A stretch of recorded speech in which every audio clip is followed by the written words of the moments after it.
U ovom trenutku nalazimo se u Ludbreškom vinogorju, u takozvanom centru svijeta, u novoj vinariji Demar, koja je osnovana 2016. godine. Osnovali smo je ja i prijatelj Dejan. Krenuli smo u taj vinarski posao sasvim slučajno, iz nekog hobija, iz želje i naravno iz ljubavi. I dobili smo priliku slati prva vina u London na dekanter 2021. godine i te godine dobili smo jedno srebro i jednu broncu, što je bio stvarno jako veliki uspjeh za nekakve male lokalne vinare iz Ludbreškog vinogorja. Da bi već sljedeće godine, 2022. Graševina Berba 2020. osvojila zlatnu medalju na dekanteru i to visokih 96 bodova. Od samog početka stvaranja članovi smo udruge Begrovite Hrvatske. Udruga je puno pomogla, mogu reći, nama, odnosno manjim vinarima koji bi puno teže došli na tržište Zagreba ili u neke poznate restorane. Mislim da je to pun pogodak za sve male vinare. Vino je živa stvar i vino se mijenja, tako da imate trenutaka kad kušate vino i super ste zadovoljni, sve je top, da bi došli do trenutka kad to isto vino kušate i još nije izašlo na tržište u prodaju, u boce i da vas ono razočara. Kad to vino duže stoji, kad mu vi više truda posvećujete, onda u tim nekim trenucima dolazite do tog zaključka da je stvarno dobro, da je gušt. Sama legenda govori da je Ludberga krenula u proizvodnju vina iz Ludbrega, da je poznata ludbreška iskričavost u vinu, tako da definitivno to Ludbreško vinogorje ima jednu prekrasnu povijest i puno dobrih vina koje bi bilo dobro posjetiti i kušati, naravno.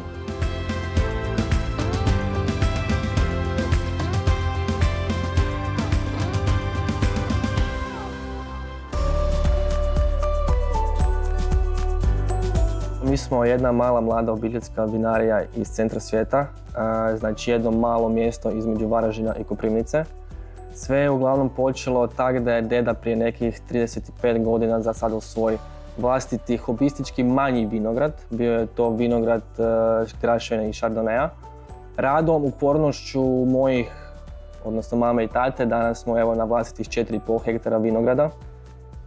Od sortiment znači tipično kontinentalni, znači Chardonnay, Graševina, nama najdraži i za našu vinsku priču, slobodno mogu reći, najvažniji Rajnski Riesling.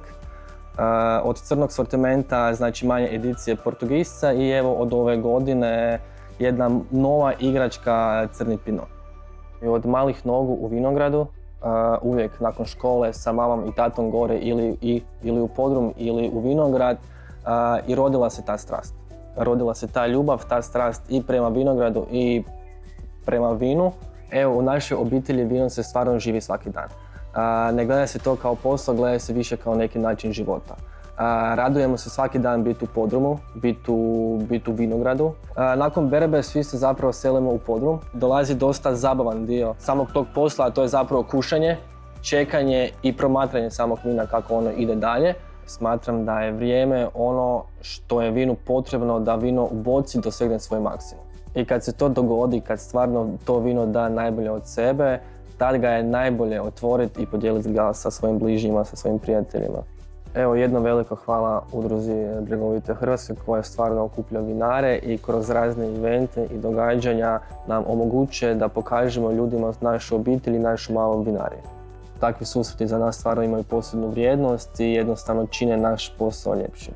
Vino je definitivno jedna emocija. Stvarno moraš svaki dan biti uz vino 100%, moraš stvarno dati 100% sebe jer vino nikad ne laže, vino je iskreno, vino voli pokazati stvarno pravi identitet i vinara i vinogradara i ako stvarno pogriješiš jednu sitnicu u vinogradu ili u podrumu, vino to jednostavno pokaže.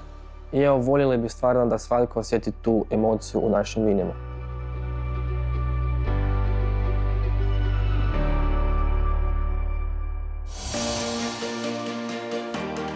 We are in the park of Dvorec Mohuševec. We today have a Vinski picnic.